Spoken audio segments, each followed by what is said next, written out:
നമുക്ക് നന്മ ചെയ്യാൻ എങ്ങനെ നോക്കും? എല്ലാ മനുഷ്യൻ്റെ ആഗ്രഹമോ, പക്ഷെ നടക്കത്തില്ല. നമുക്ക് എന്തെങ്കിലും നന്മ ചെയ്യണമെങ്കിൽ നമുക്ക് യേശുവിൻ്റെ സാന്നിധ്യം വേണം. ഭൂമിയിലെ ഈ ഒരുപാട് ചിന്തിക്കുന്നവരൊന്നും നന്മ ചെയ്യല്ല. നമ്മൾ മഹാഭാരത ചരിത്ര പശ്ചാത്തലം പഠിക്കുമ്പോൾ അതിലൊരു മനോഹരമായ കഥയുണ്ട്. കർണൻ്റെ കഥ നിങ്ങൾ കേട്ടിട്ടുണ്ടായിരിക്കും. കർണൻ്റെ കയ്യിലെ ഒരു പൊൻകിണ്ണം ഉണ്ടായിരുന്നു. അപ്പോൾ കർണൻ എന്ത് ചെയ്യും? ആ പൊൻകിണ്ണത്തിൽ നിന്ന് എണ്ണയെടുത്ത് തൻ്റെ ശരീരത്തിൽ പുരട്ടുമായിരുന്നു. അങ്ങനെ ഇരിക്കുമ്പോൾ ഒരു യാചകൻ്റെ വേഷത്തിലൊരു ദേവൻ വന്ന് പറഞ്ഞു, ഗുരു, ആ പാത്രം എനിക്കിഞ്ഞ് തരാമോ എന്ന്. അപ്പോൾ ഇടത് കയ്യിലിരിക്കുകയാണേ. പെട്ടെന്ന് അദ്ദേഹം അങ്ങ് വെച്ച് നീട്ടി. അപ്പോൾ അദ്ദേഹം അത് വാങ്ങിയ ശേഷം ആ യാചകൻ പറഞ്ഞു, പ്രഭു, ധനവാൻ ദരിദ്രന് ദാനം കൊടുക്കുമ്പോൾ ഇടത് കൈ കൊണ്ട് കൊടുക്കരുതേ എന്ന് പറഞ്ഞു. അപ്പം കർണൻ പറഞ്ഞു, സോറി, അത് അബദ്ധം പറ്റിപ്പോയി. അതെന്താ അങ്ങനെ പറ്റിയത്? അത് എൻ്റെ കയ്യിൽ ഇടത് കയ്യിലിരിക്കുന്ന സാധനം ഞാൻ വലത് കൈയിലേക്ക് മാറ്റുമ്പോൾ എൻ്റെ മനസ്സ് മാറാൻ സാധ്യതയുണ്ടെന്ന്.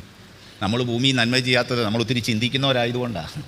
ചിലർ ചിന്തിച്ച് ഒരു ജന്മം വേസ്റ്റാക്കി കളയും. ഒരു കാര്യം ഭൂമി ചെയ്യത്തില്ല, സ്വന്തം പ്രാണന് പോലും നന്മ ചെയ്യത്തില്ല. കാര്യം നമ്മൾ ഒത്തിരി ചിന്തിക്കും.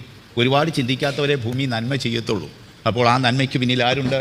യേശുണ്ട്. എബ്രായ ലേഖനത്തിൽ പൗലോസ്ലീഹ പറയാണ്, ആടുകളുടെ വലിയിടയനായ യേശു ക്രിസ്തുവിനെ മരിച്ചവർക്കിടയിൽ നിന്ന് വിളിച്ചു വരുത്തിയ പിതാവായ ദൈവം അവനെ കൊണ്ട് നിങ്ങളിൽ നല്ല പ്രവൃത്തി ചെയ്യിക്കട്ടെ. പ്രതീക്ഷിക്കുന്നതിലപ്പുറം ചെയ്തോ. അവിടെ യേശുവിൻ്റെ സാന്നിധ്യം ഉണ്ടായിരുന്നു. കൊമ്പ് മുന്തിരിവള്ളിയിൽ വസിച്ചാലേ ഫലം കായ്ക്കും.